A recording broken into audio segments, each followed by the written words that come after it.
पुमानम, यदि कोई भगवद गीता के उपदेशों का पालन करे तो वह जीवन के दुखों तथा चिंताओं से मुक्त हो सकता है। भय शोकादि वर्जित, वह इस जीवन के सारे भय से मुक्त हो जाएगा और उसका अगला जीवन आध्यात्मिक होगा।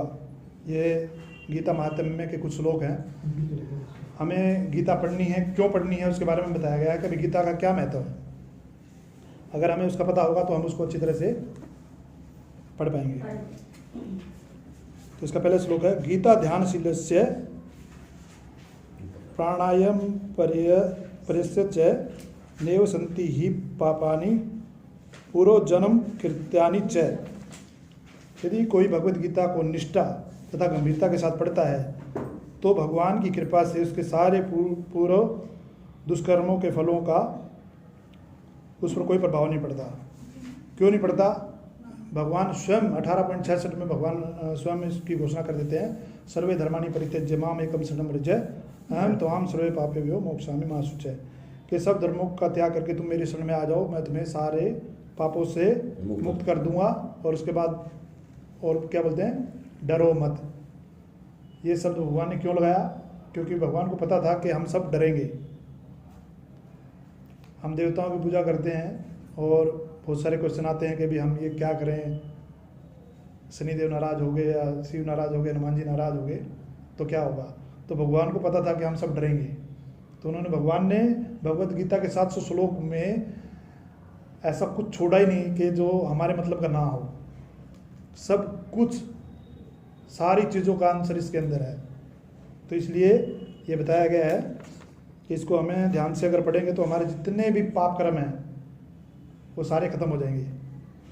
इसके अलावा कोई और रास्ता नहीं है। अगर आपने पुण्य किया या पाप किया तो उसका फल आपको मिलना ही मिलना है। पुनरअपि जन्म पुनरअपि मरणम, जीना भी पड़ेगा, मरना भी पड़ेगा। लेकिन अगर हम सारी चीज़ें भगवान को समर्पित कर देते हैं, शरणागत हो जाते हैं, तो हमारे सारे पापों को भगवान ग्रहण कर लेते हैं और हम शुद्ध हो जाते हैं। और शुद्ध होने के बाद ही हम भगवान के धाम जा सकते हैं। मलिने मोचनम पुष्सम जल स्नानम दिने दिने सकृत गीतामृत स्नानम संसार मल नाशनम। मनुष्य जल में स्नान करके नित्य अपने को स्वच्छ कर सकता है, लेकिन यदि कोई भगवद गीता रूपी पवित्र गंगा जल में एक बार भी स्नान कर ले तो वह भवसागर की मलिनता से सदा सदा के लिए मुक्त हो जाता है। जैसे हम बोलते हैं ना कि हम रात को सोते हैं, सुबह उठते हैं, फिर नहाते हैं, तो हम अपने आप को शुद्ध महसूस करते हैं, अब मैं शुद्ध हो गया। तो इसी तरह अगर हमें, ये तो शरीर की शुद्धता होगी, अंदर की शुद्धता कैसे होगी? उसके लिए हमें भगवद गीता पढ़नी पड़ेगी। भगवद गीता पढ़ेंगे तो भगवान हमारे हृदय में जो मल जमा हुआ है, इस जन्म का नहीं, पिछले कितने करोड़ों साल हमने जी लिए, इतना मल भरा हुआ है। हम कहते हैं ना, मैं आई एम फाइन, मैं अच्छा हूँ, अपने आप को सोचते हैं। हम सबसे गंदे हैं। प्रभुपाद जी कहते हैं हम तवे से भी काले हैं अंदर से। तो उसको शुद्ध कैसे होगा?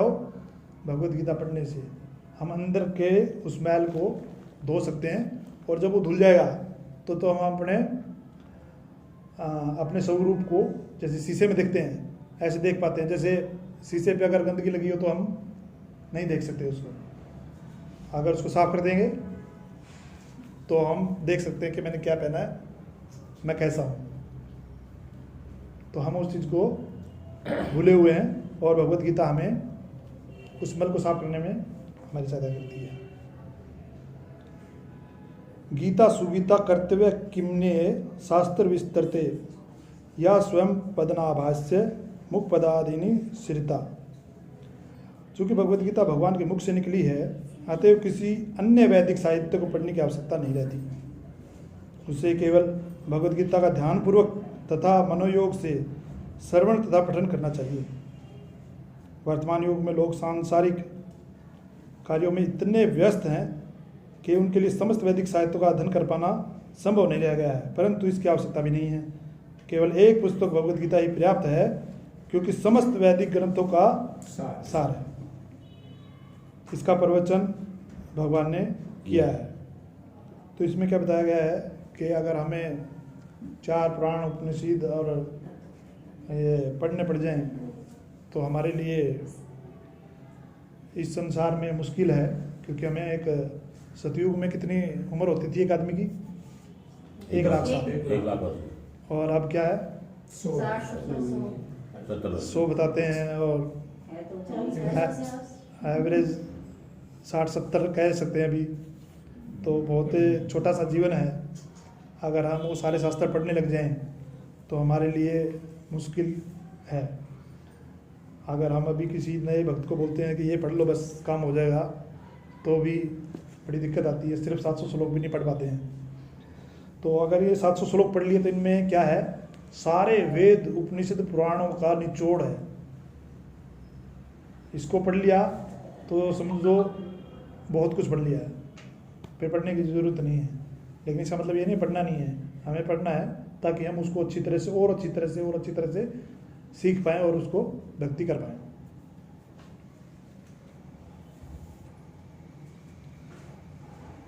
भारतमृत सर्वस्वं विष्णु वक्त्रादिन सरितम गीता गंगोदकम पीत्वा पुनर्जन्म न विद्यते। जो गंगा जल पीता है उससे मुक्ति मिलती है, अतः उसके लिए क्या कहा जाए जो भगवद गीता का अमृत पान करता हो। भगवद गीता महाभारत का अमृत है और इसे भगवान कृष्ण ने स्वयं सुनाया है। भगवद गीता भगवान के मुख से निकली है, गंगा भगवान के चरण कमलों से निकली है। निस्संदेह भगवान के मुख चरणों में कोई अंतर नहीं है, लेकिन निष्पक्ष अध्ययन से हम पाएंगे कि भगवद गीता गंगा जल की अपेक्षा अधिक महत्वपूर्ण है। बड़ा ही अच्छा इन्होंने महात्म्य में बताया है कि अगर भौतिक दृष्टि से देखे जाएं तो हम चरणों को निकृष्ट मानते हैं और मुख को अच्छा मानते हैं कि वे नाभि से ऊपर हम अच्छा वो सोचते हैं और नीचे गौण समझते हैं उसको। तो जो गंगा है वो कहाँ से निकली है? भगवान के चरणों से निकली है। और भगवद गीता कहाँ से निकली है? भगवान के मुख से। अगर हम ये देखें कि भाई चरणों वाली चीज़ को हम कितना पवित्र मानते हैं, तो गंगा में एक बार नहाओ सारे पाप धुल जाते हैं। जो आदमी प्राण छोड़ने वाला होता है उसके मुख में गंगा जल डाल दो तो वो भगवान के धाम चले जाते हैं। तो गंगा को हम इतना पवित्र मानते हैं जो भगवान के चरणों से निकली है। अगर जो चीज़ भगवान के मुख से निकली है तो उसका कितना महात्म्य होगा, कितना उसमें फर्क होगा। लेकिन भगवान के चरणों में और मुख में कोई फर्क नहीं है। कैसे? भगवान आंखों से खा सकते हैं, चरणों से भी खा सकते हैं, और भगवान को चलने के लिए कोई पैर की जरूरत भी नहीं है। तो भगवान दिव्य है, वो कुछ भी कर सकते हैं। तो इसलिए भगवान के चरणों में मुख में कोई अंतर नहीं है। लेकिन ये यहाँ पर ही समझाया गया है कि अगर हम गंगा को पवित्र समझते हैं तो भगवद गीता उससे भी ज़्यादा पवित्र है। हमारे जन्म कर्म और जन्म मन को काटने के लिए भगवद गीता बहुत जरूरी है।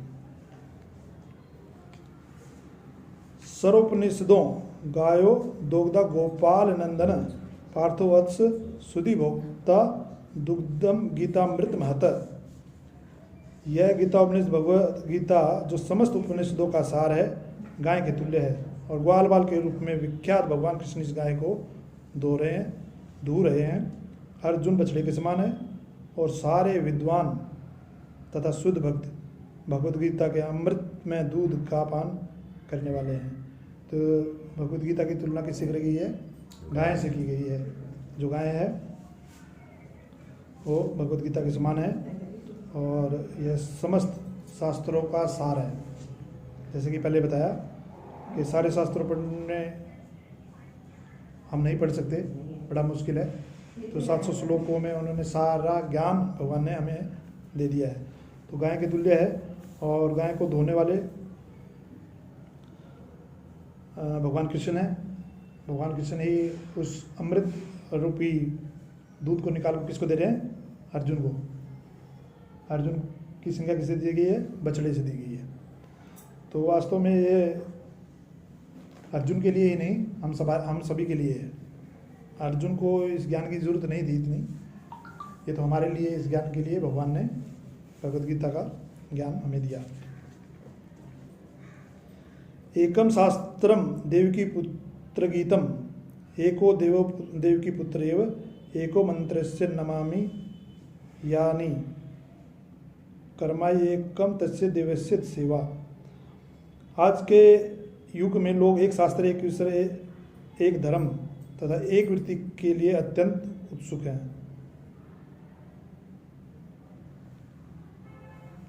अतएव एक शास्त्रम देवकी पुत्र गीतम, केवल एक शास्त्र भगवद गीता हो जो सारे विश्व के लिए हो।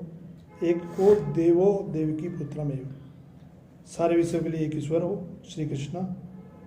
एको मंत्र से नमामि यानी, और एक मंत्र एक प्रार्थना हो, उनके नाम का कीर्तन। हरे कृष्णा कृष्णा कृष्णा हरे हरे, हरे राम राम राम हरे हरे। कर्मा ये केम तस्य देवस्य सेवा, और केवल एक ही कार्य हो भगवान की सेवा। तो प्रभुपाद जी क्या बताते हैं, इस संसार में किस चीज़ की कमी है? ज्ञान की कमी है। सारे लोग अज्ञानता में जी रहे हैं। वो शिव को मान रहे हो, दुर्गा को मान रहे हो, गणेश को मान रहे हो, कोई किसी को मान रहा है, कोई किसी को मान रहा है। तो सारे समाज में शांति कब आएगी? जब एक ईश्वर होगा, एक मतलब ग्रंथ होगा, तभी उसको पढ़ेंगे तो लोग समझ पाएंगे। अब गुरु जी बोलेंगे शिव बड़े हैं, वो कहेंगे माता बड़ी है, वो कहेंगे वो बड़े हैं, तो हम किसी भी उससे पहुंच ही नहीं पाते। हिंदू धर्म तो और उनसे भी समझो ज्ञान के बहुत ज़्यादा अभाव है। तो इसलिए क्या बताया गया, एक ईश्वर हो। सारे बोलते हैं ना भगवान एक है, लेकिन मानता कोई नहीं है। और शास्त्रों की अगर बात करें तो हर धर्म के अलग अलग शास्त्र हैं, जबकि सनातन धर्म में जो ये भगवत गीता दी गई है, आज प्रभुपाद की वजह से पूरे विश्व में सबसे ज़्यादा बिकने वाली पुस्तक कौन सी है? भगवत गीता यथारूप। तो प्रभुपाद की अगर योग्यता के बारे में बात करें तो सबसे बड़ी योग्यता उनकी क्या है कि सारे धर्मों को एक छतरी के नीचे ले आने का काम प्रभुपाद जी ने किया है। आप देखते होंगे इस्कॉन में हिंदू, मुसलमान, सिख, ईसाई, काला पीला सब इस्कॉन में आपको मिल जाएंगे। क्यों? क्योंकि भगवत गीता किसी एक के लिए नहीं है, सिर्फ इंडियन के लिए नहीं है, हिंदू के लिए नहीं है, पूरे विश्व के लिए। पूरे विश्व में जो भी इसको पढ़ रहा है, इसको समझ रहा है, अपने जीवन में उतार रहा है, उसकी मुक्ति पक्की है। तो इसमें क्या बताया, एक शास्त्र होना चाहिए। कौन सा शास्त्र? भगवत गीता। एक ईश्वर, जो भगवत गीता जिसने पढ़ ली वो समझ जाएगा कि भगवान कौन है। भगवान है श्री कृष्ण। एक धर्म, भगवान की सेवा करना, और सारे विश्व के लिए एक ईश्वर और एक मंत्र। मंत्र कौन सा? हरे कृष्णा कृष्णा कृष्णा हरे हरे, हरे राम राम राम हरे हरे। पूरे विश्व में प्रभुपाद जी की कृपा से 700-800 मंदिर बन के तैयार हो चुके हैं, और आगे 300 मंदिर और या उनकी ब्रांचेज बन चुकी हैं। तो आगे आने वाले दिनों में आप देखेंगे कि भी 1000 से ज़्यादा इसको उनके सेंटर होंगे, और हर एक सेंटर अपने आप में एक बैकुंठ के समान है, प्रभुपाद जी बोलते हैं। तो जहाँ पर भी मंदिर होगा वहाँ आसपास के लोग इस्कॉन से जुड़ते हैं, और प्रभुपाद जी इसके विश्वविद्यालय पढ़ाते हैं। यहाँ आकर हम क्या बताते हैं, असली ज्ञान क्या है वो बताते हैं। आपने बहुत सारे स्कूल कॉलेज देखे होंगे, बहुत सारी डिग्रियाँ लेने के लिए अवेलेबल है, ज्ञान प्राप्त करने के लिए अवेलेबल है, लेकिन आत्मा का ज्ञान देने के लिए कोई भी स्कूल कॉलेज नहीं है। लेकिन प्रभुपाद जी ऐसा विश्वविद्यालय बना के गए हैं कि आपको सही ज्ञान कहाँ से मिलेगा? आप इस्कॉन जाओगे तो आपको भगवत गीता का ज्ञान मिलेगा। इस्कॉन का मतलब परंपरा से ज्ञान, भगवत गीता का ज्ञान। और एक ही कार्य क्या हो? भगवान की सेवा। अगर सारे इस श्लोक पे चल पड़े तो इस दुनिया में कोई भी दुख ना रहे।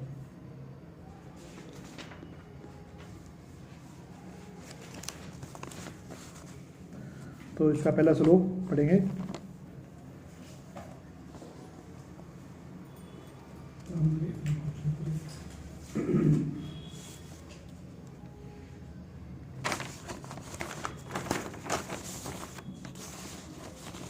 उससे पहले थोड़ा सा बता दूं मैं आपको कि कौन कौन लोग गीता को मतलब समझते हैं और उन्होंने क्या टिप्पणी थी। तो महात्मा गांधी, कौन कौन जानता है महात्मा गांधी को? सभी जानते हैं। तो जो लोग गीता का ध्यान करते हैं वो हर दिन ताज़ा आनंद और नए अर्थ प्राप्त करेंगे। कौन बोल रहे हैं? महात्मा गांधी बोल रहे हैं। महात्मा गांधी ये भी बोलते हैं कि जब भी मुझे कोई समस्या आती है तो मैं भगवत गीता पढ़ता हूँ। दूसरा कि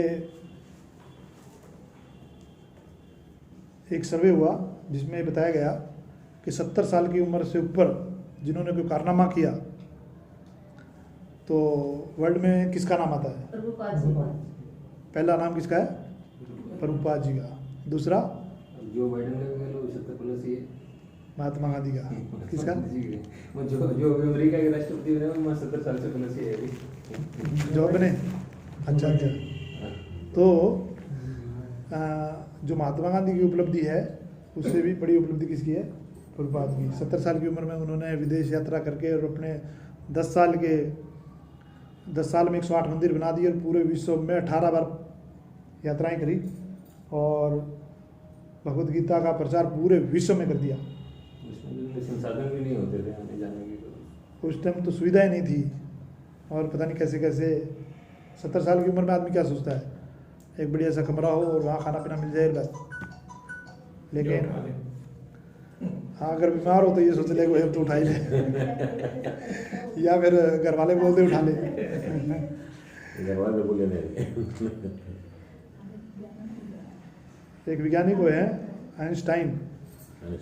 जब मैं भगवत गीता पढ़ता हूँ और महसूस करता हूँ कि भगवान ने इस ब्रह्मांड को कैसे बनाया, वो हैरान रह जाते हैं कि भाई वास्तव में भगवान ने इस दिव्य चीज़ बनाई है। उसको सोच सोच के मैं हैरान होता हूँ कि इसको कैसे बना दिया। इतने बड़े वैज्ञानिक होके लगभग वैज्ञानिक क्या सोचते हैं कि ये तो प्रकृति की वजह से हुआ है, कोई ब्लास्ट हो गया, कहीं कुछ हो गया, लेकिन वास्तविकता क्या है? ये भगवान ने बनाया है। और कोई उदाहरण? अब्दुल कलाम, हमारे माननीय राष्ट्रपति और वैज्ञानिक, वो जब वहाँ जाते हैं, अमेरिका जाते हैं, तो वहाँ पर भगवत गीता का श्लोक लिखा देखते हैं कहीं, वहाँ के जो भी, तो उनको देख के हैरान होती है कि भाई भगवत गीता का श्लोक यहाँ, तो वो आके पढ़ते हैं। भगवत गीता को हमेशा साथ में रखते थे। तो हम समझ सकते हैं कि भाई। उसके बाद एक क्वेश्चन और आता है कि भगवत गीता का ज्ञान क्यों प्राप्त करें, क्या जरूरत है हमें? होना चाहिए कि नहीं होना चाहिए?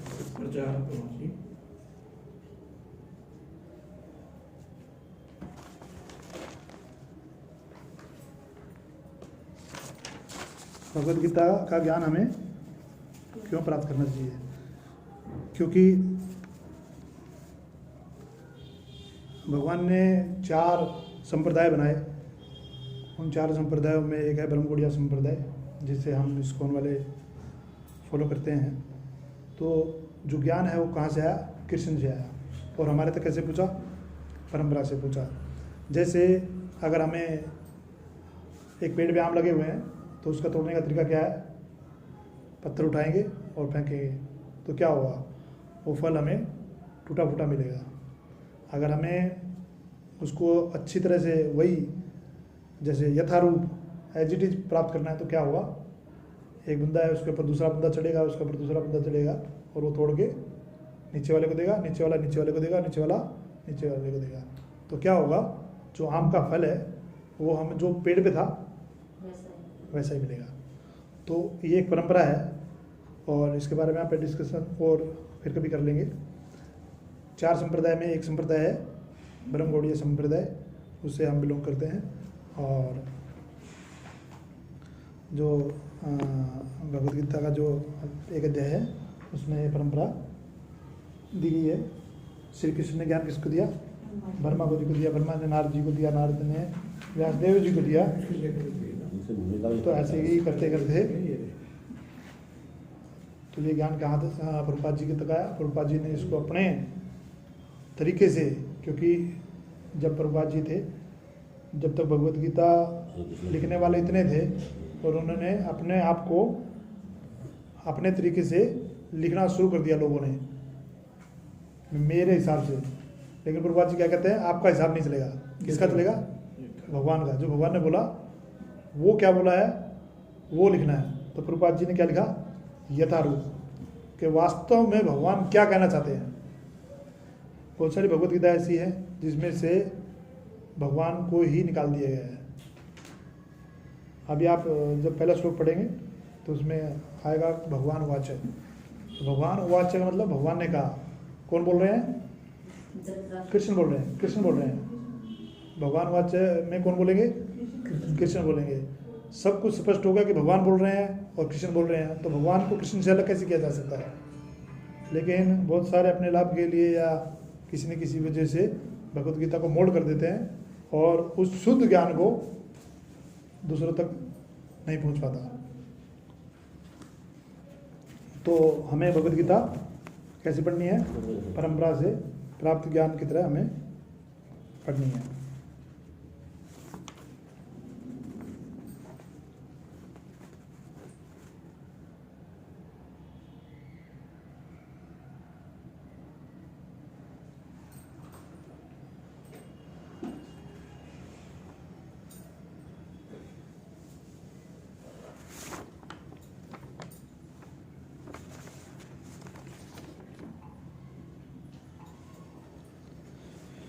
तो पहला अध्याय, पहला श्लोक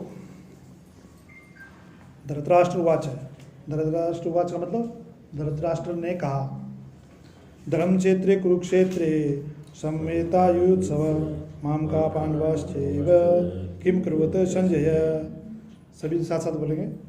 धर्म क्षेत्रे कुरुक्षेत्रे संवेतायुत्सव माम का पांडवाश्चैव किम कुर्वत संजय।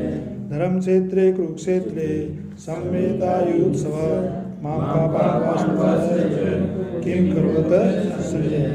धृतराष्ट्रवाच का मतलब राजा धृतराष्ट्र ने कहा, धर्म क्षेत्र धर्म भूमि तीर्थस्थल, कुरुक्षेत्र मतलब कुरुक्षेत्र भूमि, संवेता एकत्र हुए हैं, युयोत्सव युद्ध के लिए, युद्ध की इच्छा से, माम काम मेरे, और पांडवा पांडव के, चय तथा एवं निश्चय ही, किम क्या अकुरुत किया, संजय हे संजय।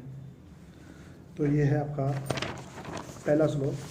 पहले श्लोक से पहले अपने को बहुत कुछ और जानना है। तो ये पहला श्लोक है और हमने पिछली क्लास में बताया था कि भाई युद्ध क्यों हो रहा है। तो बहुत सारे नहीं थे, तो आपने सबने महाभारत देखी है। अगर उनका इसके बारे में कोई क्वेश्चन हो तो आप एक क्लास के बाद ले सकते हैं। तो दोनों तरफ सेनाएं हैं और कौरव और पांडव। तो ये युद्ध लड़ा जा रहा है 18 अक्षौणी सेनाओं के बीच में। और पहला अध्याय है जिसमें 46 श्लोक हैं और इसको बोला गया है भगवत गीता। भगवत गीता का मतलब भगवान का गीत। तो ये भगवान ने एक गीत गाया और इस गीत के माध्यम से अर्जुन के मोह को नष्ट किया। तो भगवत गीता का अर्थ भगवान का गीत। 45 मिनट में भगवान ने पूरी भगवत गीता अर्जुन को सुनाई। तो ये भगवत गीता कहाँ से आती है? महाभारत में एक भीष्म पर्व है, एक अध्याय है, समझो। अध्याय नहीं मतलब अध्याय से ऊपर एक उसका 13वें अध्याय से 42वें अध्याय के बीच में जो वार्ता होती है वो भगवत गीता यहाँ पर बताई जाएगी। और यहाँ पर संजय का जिक्र आया। तो संजय कौन है? धृतराष्ट्र हैं और उनके पार्षद हैं या उनके कोई सेवादार हैं। तो इसके बारे में हमें सिर्फ पता है कि वो धृतराष्ट्र अंधे थे और व्यासदेव के पुत्र भी हैं। व्यासदेव उन पर कृपा करने के लिए आते हैं और उन्हें युद्ध के बारे में ज्ञान देने के लिए बोलते हैं कि मैं ऐसा कर सकता हूँ कि आप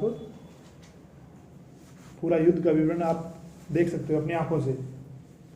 तो धृतराष्ट्र क्या कहते हैं कि मैंने तो आज तक अपने पुत्रों को भी नहीं देखा, तो मेरी आंखों में दिव्य दृष्टि से कोई फायदा नहीं है कि मैं कैसे पहचानूंगा। तो धृतराष्ट्र के कहने पर ही संजय, जो उनका मुख्य एक सेवक था धृतराष्ट्र का, उनको दिव्य दृष्टि दी गई। तो संजय धृतराष्ट्र को सुना रहे हैं, उधर भगवान कृष्ण अर्जुन को सुना रहे हैं और उधर व्यासदेव जी लिख रहे हैं। व्यासदेव जी ने दिव्य दृष्टि जो दी व्यासदेव जी ने दी, संजय को दिव्य दृष्टि व्यासदेव जी ने। तो इसमें कुछ बताते हैं कि संजय पहले युद्ध क्षेत्र में था, 10 दिन वहाँ रुका था और उसके बाद फिर वापस आया था जब भीष्म पितामह घायल होकर गिर चुके थे। तो उसके बाद आने के बाद उन्होंने धृतराष्ट्र को भगवत गीता या युद्ध का विवरण पूरा सुनाया। तो इसमें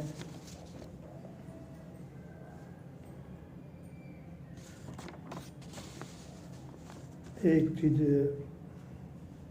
बहुत सारे ये पूछ सकते हैं कि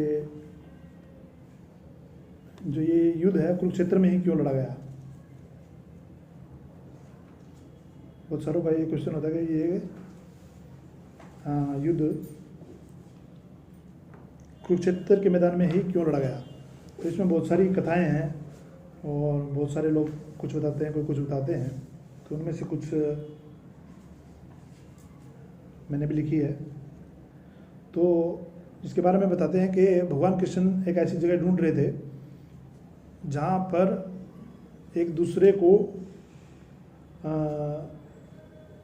युद्ध में शांति की ऐसी कोई वो ना रहे, व्यवस्था ना रहे कि आप युद्ध के माइंडसेट से आए हो तो आप युद्ध लड़ो। तो ऐसी जगह ढूंढने के लिए उन्होंने अपने अपने भेजे, सैनिकों को भेजा। तो वहाँ पर कुरुक्षेत्र में जब पहुँचे तो वहाँ पर किसी ने बताया कि यहाँ पर 2 भाई थे और बारिश आ गई। तो बारिश में बहुत सारा पानी ऐसे निकल रहा था। तो उसने छोटे भाई को बोला कि भाई यहाँ पर बांध बना दो। तो छोटे भाई ने मना कर दिया। तो मना कर दिया तो बड़े भाई ने उसको मार दिया और उस बांध की जगह उसको लगा दिया। तो इतनी क्रूर जगह है ये कि वहाँ पर मारकाट। हाँ, तो उसके लिए बताते हैं कि वे भगवान कृष्ण ने इस जगह को सुनिश्चित किया कि भाई यहाँ पर युद्ध होना चाहिए। दूसरा, इसमें एक ये कथा आती है कि कोई कुरु नाम का एक राजा थे, उन्होंने वहाँ पर हल चलाया और तपस्या करी। तो उस टाइम वहाँ इंद्र आए तो उन्होंने इसका कारण पूछा। तो उन्होंने बताया कि जो भी यहाँ युद्ध भूमि में मरेगा वो सीधा सर्वलोक को जाएगा। तो जो भी युद्ध की इच्छा से वहाँ जाएगा और वहाँ मरेगा तो सीधा स्वर्गलोक को जाएगा। तो इस भूमि को इस तरह भी इसलिए चुना गया, ऐसा सुनने में आता है। और एक कथा ये आती है, जो शरण कुमार थे, सब जानते हैं, वो अपने माता पिता को ऐसे लेके जा रहे थे उसमें बेंगी कुछ ऐसा बोलते हैं, टोकरी में लेके जाते हैं। तो जब वो कुरुक्षेत्र वाले क्षेत्र में से गुजरते हैं तो वो उतार देते हैं अपने माता पिता को और कहते हैं कि भाई आप मैं भी थक गया हूँ और आप पैदल पैदल चलो, आप थोड़ी दूर पैदल चलते हैं। तो उनको उतार के यार वो पैदल पैदल उस क्षेत्र को पार करते हैं। लेकिन जैसे वो क्षेत्र जाता है तो उनका दिमाग हिल जाता है कि मैंने अपने माता पिता को ऐसे कैसे मैं तकलीफ दे सकता हूँ, उनको पैदल कैसे चला सकता हूँ। तो उनके पिता से पूछते हैं कि भाई ये कैसे हुआ। तो उनके पिता बताते हैं कि भाई ये क्षेत्र ऐसा ही है, यहाँ वो मोह नहीं है और आप पे सही आ गए यहाँ पर। अगर आप वहाँ रुकते तो मतलब हम उसी कंडीशन में रहते। सोनीपत का नहीं होता थे, सोनीपत का नहीं हुआ। सोनीपत की भूमि के लिए बताया गया है, जो आप बता रहे हो। जो भी है ये कथा महाभारत के युद्ध शिथिल के उसमें आती है। हो सकता है ये बहुत बड़ा एरिया था उस टाइम, अब जैसे जैसे शहर बन गए और उसका प्रभाव पड़ किराया गया। मान लिया था उन्होंने अपने माँ बाप से, किराया मान लिया था। हाँ, कुछ ऐसा ही था। तो इसमें एक कथा और आती है कि जो परशुराम जी थे उन्होंने बहुत सारे जो वो थे क्षत्रिय थे उनको युद्ध में हरा के उनको मारा था। तो उन्होंने खून के 4 सरोवर बनाए थे कुरुक्षेत्र में ही। कुरुक्षेत्र में ही। तो इस भूमि को इसलिए चुना गया ताकि किसी भी तरह की संधि की कोई मतलब कोई कामना वो ना रहे, संभावना ना रहे, क्योंकि भगवान कृष्ण ने संधि का जो सबसे उत्तम उदाहरण ये दिया कि खुद जाके संधि करने के लिए तैयार हो गए, जबकि भीम और अर्जुन इस चीज़ के लिए राजी नहीं थे कि नहीं हम कसम खा चुके हैं और अब युद्ध तो होना ही है। लेकिन भगवान कृष्ण उनको समझाते हैं और खुद शांति दूत बन के जाते हैं। और उसमें ये भी आता है कि धृतराष्ट्र बोलते हैं कि भाई वो मान जाएंगे 5 गांव के लिए। धृतराष्ट्र को ये डाउट था कि वे 5 गांव के लिए मानेंगे नहीं, लेकिन भगवान क्या कहते हैं, वो मान जाएंगे, वो भक्त हैं। लेकिन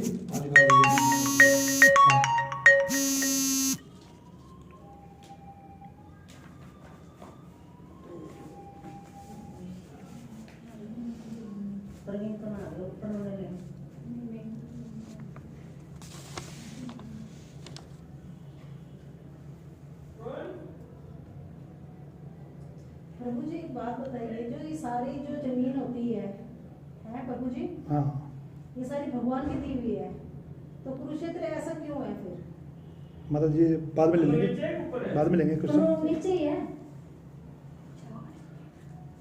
तो भगवान कृष्ण शांतिदूत बन के गए और उन्होंने ये बोल दिया कि अगर आप 5 गांव देने के लिए तैयार हो तो मैं उनको मना लूंगा, वो काम मेरा है। जबकि धृतराष्ट्र राजा थे, फिर भी वो अपने बेटे को नहीं मना पाए। तो एक राजा का कर्तव्य क्या है, बोलना। तो वो वहाँ बोल नहीं पाए, पुत्र मोह में नहीं बोल पाए, तो इसलिए युद्ध होना ही था। धृतराष्ट्र कब कब नहीं बोला, द्रौपदी का वस्त्र हरना जब नहीं बोला, जब जुआ खेला गया तब नहीं बोला, जब भगवान ने अर्ध विराट रूप दिखा दिया, निश्चित हो गया कि अब तो युद्ध होगा और सब मारे जाएंगे, तो भी नहीं बोला। तो हमेशा उनके मन में ये वेर भाव चलता रहता था कि मेरे राज मेरे पुत्रों को ही मिले। तो हमेशा राजगद्दी में बैठे रहना चाहते थे। तो इसलिए ऐसा राजा होगा तो महाभारत पक्की है।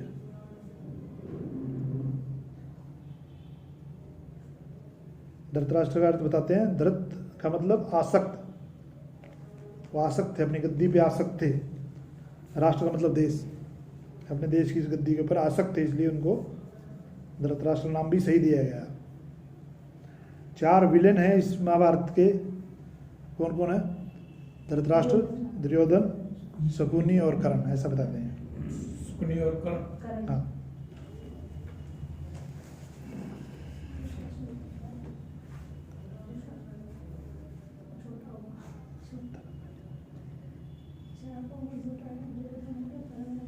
तो ये धृतराष्ट्र जब एक बार अक्रूर जी से मिले थे, नहीं मैन का नाम आता, वैसे तो सारे ही थे। हाँ, तो अक्रूर जी एक बार धृतराष्ट्र से मिले थे, तो उन्होंने बताया था धृतराष्ट्र के बारे में कि धर्म में इनकी रुचि नहीं है और अधर्म में निवृत्ति नहीं है। मतलब धर्म इनको अच्छा नहीं लगता और अधर्म में डूबे हुए हैं। तो उसका भी एक कारण था कि धृतराष्ट्र डिसीजन नहीं ले पाया, बोल नहीं पाया। जैसे राम है, धर्म के लिए उन्होंने क्या किया, सब कुछ छोड़ दिया, और अधर्म के लिए धृतराष्ट्र ने क्या किया, सब कुछ पकड़े रखे। ऐसे युधिष्ठिर उन्हें पता था धर्मराज थे, धर्म के अवतार हैं, उनको सब पता है गलत हो रहा है, लेकिन वो किसकी बात मानते हैं? धृतराष्ट्र की बात मानते हैं फिर भी, क्योंकि वो अपने जो उनके पिता थे पांडु, उनके समान ही उनको समझते थे। किसके लिए? फिर भी वो धर्म के लिए अपने पिता की बात मानने के उस धर्म से वो सारे काम करे जा रहे थे। तो भगवद गीता का ये है। तो इसमें थोड़ा सा और मैं बता देता हूँ। एक महान आचार्य हुए शंकराचार्य, जिनको भगवान शिव का अवतार मानते हैं, वो बोलते जहाँ गीता पढ़ी जाती है वहाँ राधा कृष्ण स्वयं होते हैं। तो यहाँ पर भगवान राधा कृष्ण हैं। आवाज़ ही नहीं आई। हाँ, हमें मानना है कि वो हैं, 100% है। तो एक बार किसी ने पूछा प्रभुपाद जी से कि प्रभुपाद जब भगवत गीता पढ़ी ना मेरा सिर घूम गया है। तो प्रभुपाद जी क्या कहते हैं? वास्तव में तूने सही ढंग से पढ़ी इसको। अगर हम इसे सही ढंग से पढ़ेंगे, वास्तव में हमारा जो हमारे अंदर जो भौतिक चीज़ें हैं वो हमें तंग करती रहती हैं, और इसको पढ़ने के बाद वो ठीक हो जाती है। तो वो एक बार आक्रमण तो होगा ना। वो बात कहते हैं तुमने सही ढंग से पढ़ा है इसको। तो भगवत गीता क्या है? गुह्यम है। गुह्यम कैसे? कि छुपा हुआ ज्ञान है, इतना जल्दी समझ में आता नहीं, और आता है तो पूर्ण ज्ञान यही है। और ये नहीं है कि कलयुग के लिए है, 4 युग के लिए है। भगवान ने बताया ना भगवत गीता में किस किस को ज्ञान दिया, सूर्य के पुत्र विवस्वान को दिया, और ऐसे। तो ये सभी युगों के लिए है। और भगवान स्वयं भी ये कहते हैं कि मैं भगवत गीता से स्वयं ज्ञान लेता हूँ।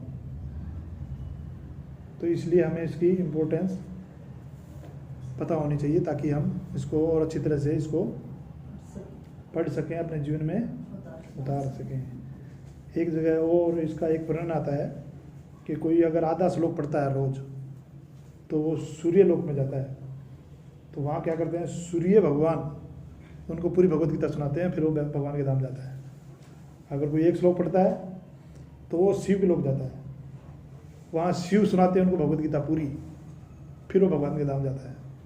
अगर कोई आदि वो पढ़ता है तो ब्रह्मा के लोग जाते हैं, ब्रह्मा फिर उनको भगवत गीता सुनाते हैं, फिर वो भगवान के धाम जाता है।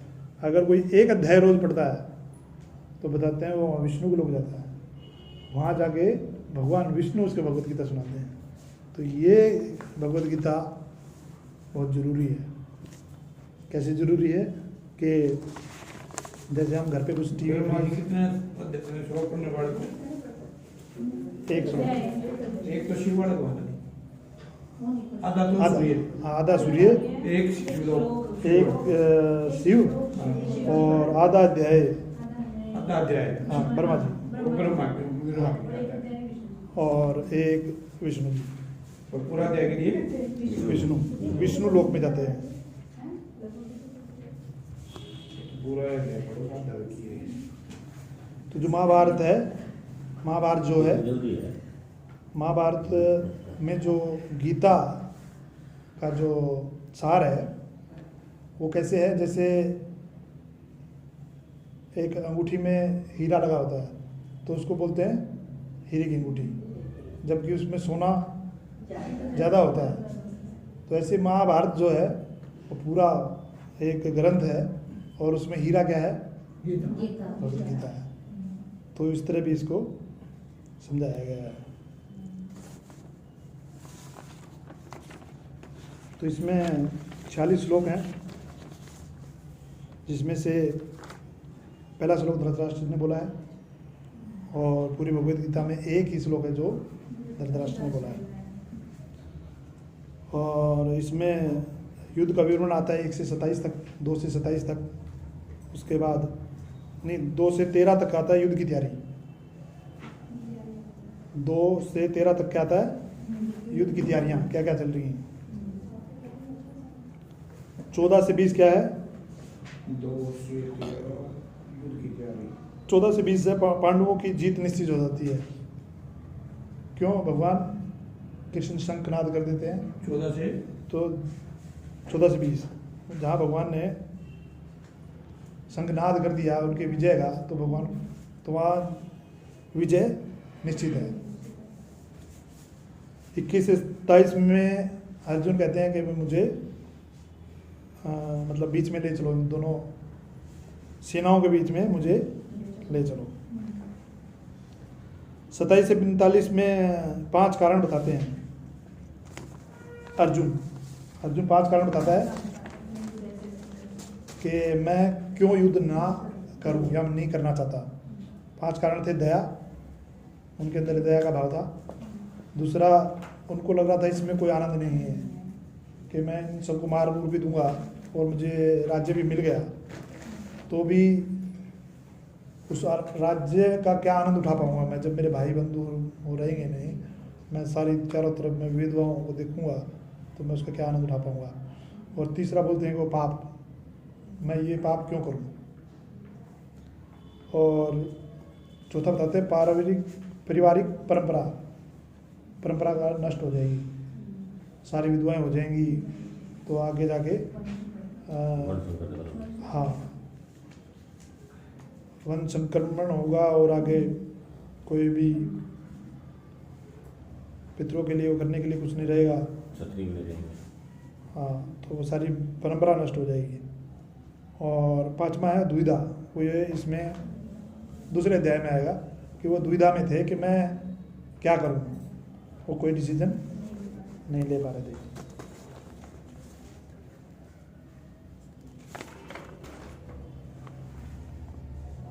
तो इसको अर्जुन विषाद भी बोलते हैं। इसका पहला कुरुक्षेत्र में युद्ध स्थल में सैन्य निरीक्षण भी है और इसको पहले अध्याय को अर्जुन विषाद भी बोला जाता है। और भगवत गीता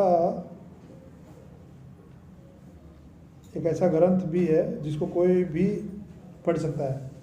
कर्म कांड में ऐसा होता है, बहुत सारी चीज़ें होती हैं कि आप उनको पढ़ भी नहीं सकते, जैसे स्त्री और शूद्र जो हैं उनको टच भी नहीं कर सकते या पढ़ नहीं सकते। लेकिन भगवत गीता का क्या है, सबके लिए है, कोई भी पढ़ सकता है।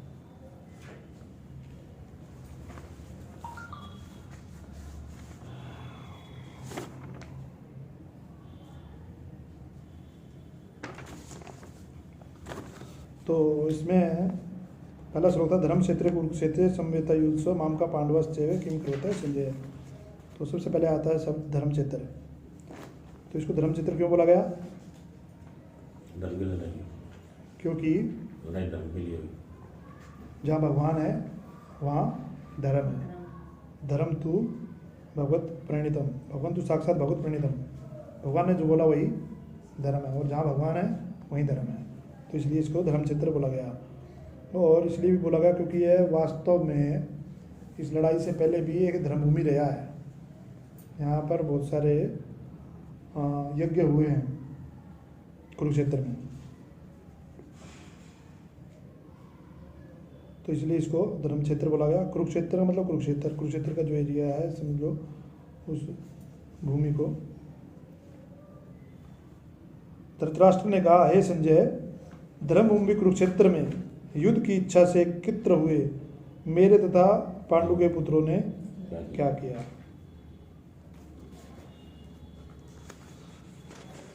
तो आपको सब पता है कि भाई अब ये धृतराष्ट्र किससे पूछ रहे हैं?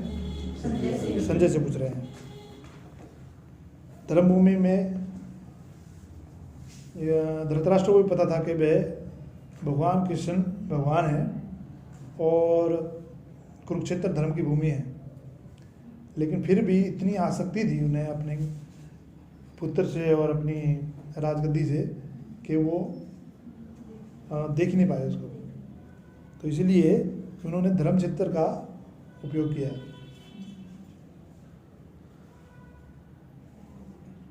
और पहला श्लोक में ही यह निश्चित हो गया कि महाभारत का युद्ध होना ही होना है। क्यों? क्योंकि धृतराष्ट्र ने क्या बोला? मेरे तथा पांडु के पुत्र, जबकि वो सारे कौरव ही थे।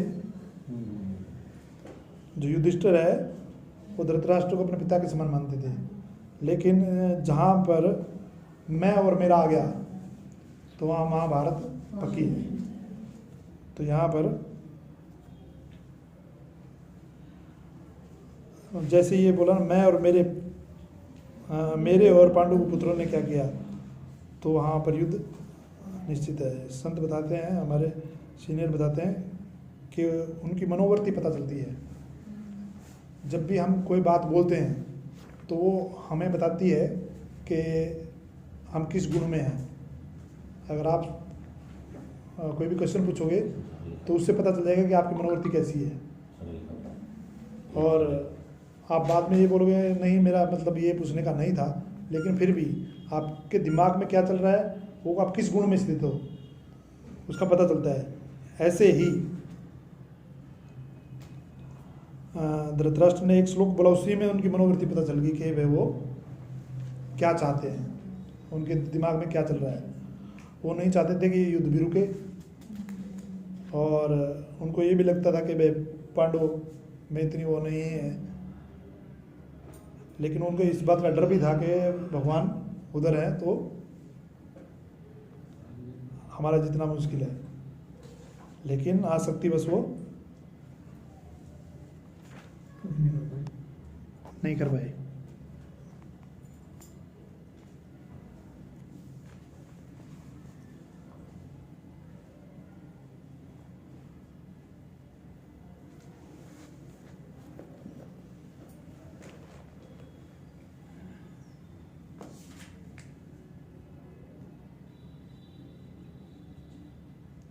तो इसका प्रवचन भगवान द्वारा मानव जाति के पथ प्रदर्शन हेतु तब किया गया जब वे इस लोक में स्वयं उपस्थित थे।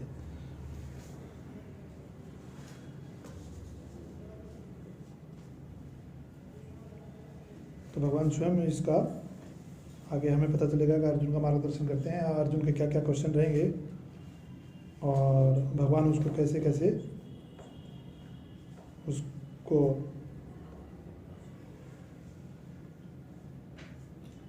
उसके मोह को भंग करते हैं। तो अगर टाइम है तो थोड़ा सा आगे बढ़े हैं।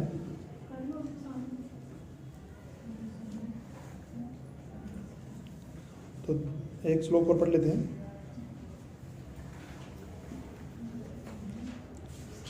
दृष्ट्वा तु पांडवानीकं व्यूढ़ं दुर्योधनस्तदा आचार्योपसज्ञं राजा वचनम् अब्रवीत्।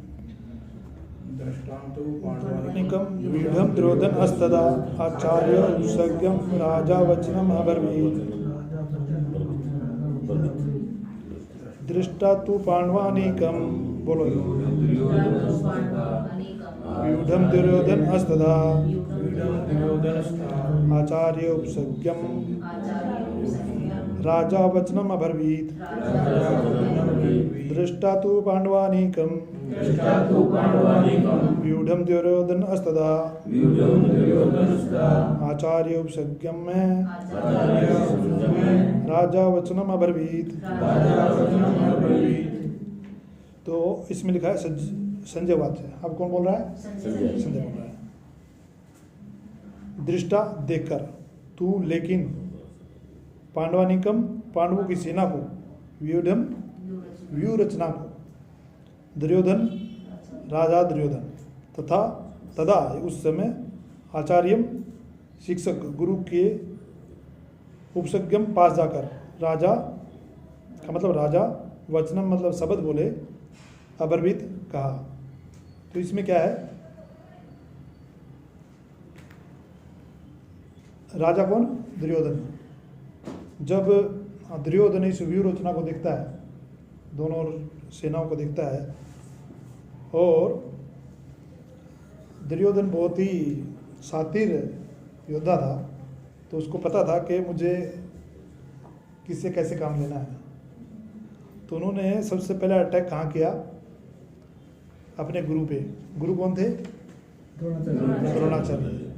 क्योंकि दुर्योधन को ये पता था कि भीष्म पितामह हैं, द्रोणाचार्य हैं, वो पांडवों के खास हैं, और ये डगमगा ना जाए, कहीं ये है हमारी तरफ और कहीं इनका मन ना पिघल जाए, इसलिए उनको टटोल रहे हैं। कैसे टटोल रहे हैं? संजय ने कहा, हे राजन, पांडु पुत्रों द्वारा सेना की व्यू रचना देखकर राजा दुर्योधन अपने गुरु के पास गए और ये शब्द कहे। तो राजा किससे बोल रहे हैं? दुर्योधन किसको बोल रहे हैं? द्रोणाचार्य को क्या बोल रहे हैं? तीसरा श्लोक, पश्येतानां पांडुपुत्राणां पश्यतां पांडुपुत्राणाम् आचार्य महतिं चमूं आचार्यमहतिं चमूं व्यूढं द्रौपद पुत्रेण व्यूढं द्रुपदेन तौ शिष्येन धीमता तव शिष्येन धीमता पश्यतां पांडुपुत्राणां पश्यतां पांडुपुत्राणाम् आचार्य महतिं चमूं आचार्यमहतिं चमूं व्यूढं द्रौपदपुत्रेण व्यूढं द्रुपदेन तौ शिष्येन धीमता। तव शिष्येन धीमता।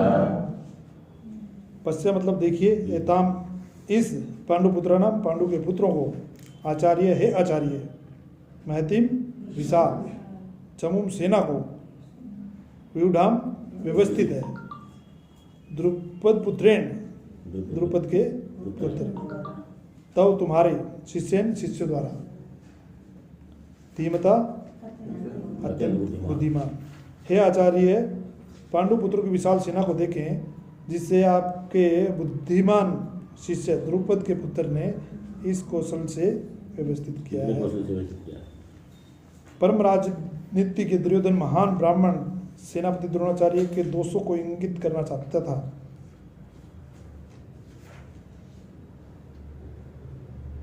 तो ये क्यों था? उन्होंने द्रुपद का नाम क्यों लिया? पहली बात तो वो ये दिखाना चाहते थे कि देखो उन्होंने कितनी अच्छी तरह व्यवस्था करी है, आपने करी है कि नहीं करी। तो हम और अच्छी कर सकते हैं उसे। हाँ, हम और अच्छी कर सकते हैं, ताकि उनको ये बात चुभे। अगर वो चुभेगी तो फिर वो अच्छी तरह से लड़ेंगे। उनको चुभाने के लिए बात बोल रहे हैं। तो इसमें आपके बुद्धिमान शिष्य द्रुपद का नाम आता है, द्रुपद के पुत्र का नाम आता है। तो जो द्रुपद थे और द्रोणाचार्य थे, एक ही गुरु के संरक्षण में पढ़ते थे।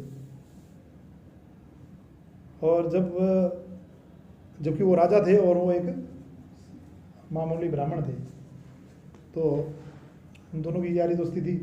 तो यारी दोस्ती में क्या होते हैं, कस्में खा लेते हैं एक दूसरे से कि भाई मैं तो राजा हूँ, तुम किसी टाइम भी आ जाइए, अपनी इतनी पक्की दोस्ती है, आधा राज्य तेरा आधा मेरा, अबे आराम से जीवन व्यतीत करेंगे, आपने कोई दिक्कत नहीं है।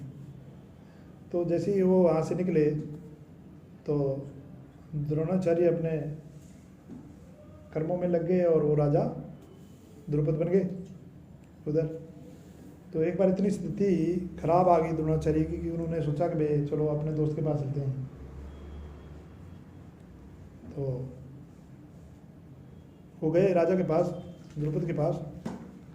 तो द्रुपद ने उनको बेइज्जत करके अपने दरबार से निकाल दिया कि तुम ब्राह्मण हो, एक दो गाय ले एक लो और यहाँ से निकलो।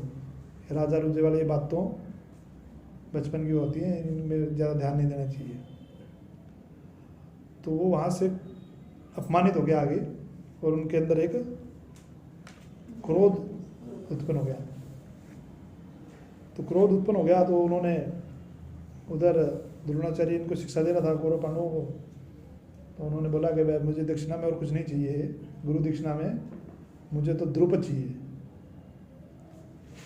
तो उधर कौरव थे 100 सारे योद्धा थे, महान योद्धा थे, और वो कह रहे अभी लेके आए, द्रुपद की क्या औकात है, हम पकड़ के ले गए। वो सारे के सारे जाते हैं और वहाँ से मुँह की खा के आते हैं, सब बाहर के आते हैं। फिर पांडव जाते हैं और द्रुपद को बंदी बना के लेके आते हैं। तो जब बंदी बना के लेके आते हैं तो फिर द्रोणाचार्य द्रुपद को बोलते हैं, अब ये राज्य किसका है? मेरा है। अब तुम अधीन हो गया मेरे, तो ये राज्य किसका है? और अब मैं तेरे को ये राज्य दे सकता हूँ आधा, मैं अपना वचन निभा सकता हूँ। तो ये बात द्रुपद को बहुत बुरी लगी कि भाई देखो आज इसने मेरे साथ क्या किया। फिर उन्होंने यज्ञ किए, यज्ञ किए, यज्ञ से उन्होंने द्रुपद का पुत्र था धृष्टद्युम्न, वो यज्ञ से उत्पन्न हुए थे। किस लिए उत्पन्न हुए थे? द्रोणाचार्य को खत्म करने के लिए। उन्होंने यज्ञ किस लिए किया था? अपना बदला पूरा करने के लिए, द्रोणाचार्य को खत्म करने के लिए, द्रोणाचार्य को खत्म करने के लिए पैदा हुआ, उसी मनोकामना से पैदा हुआ। और उसी से द्रौपदी पैदा हुई, उसी यज्ञ से, क्योंकि उनके द्रौपद को ये भी था कि मुझे अर्जुन जैसा पुत्र चाहिए, लेकिन अर्जुन जैसा पुत्र तो कहाँ मिलेगा अब? तो उसके लिए क्या करा कि अर्जुन को दामाद के रूप में मिल जाएगा, इसलिए द्रौपदी अग्नि से प्रकट हुई थी। तो ये चीज़ थी उसमें। और जो धृष्टद्युम्न था, उसने जो शिक्षा ली थी वो कहाँ से ली थी?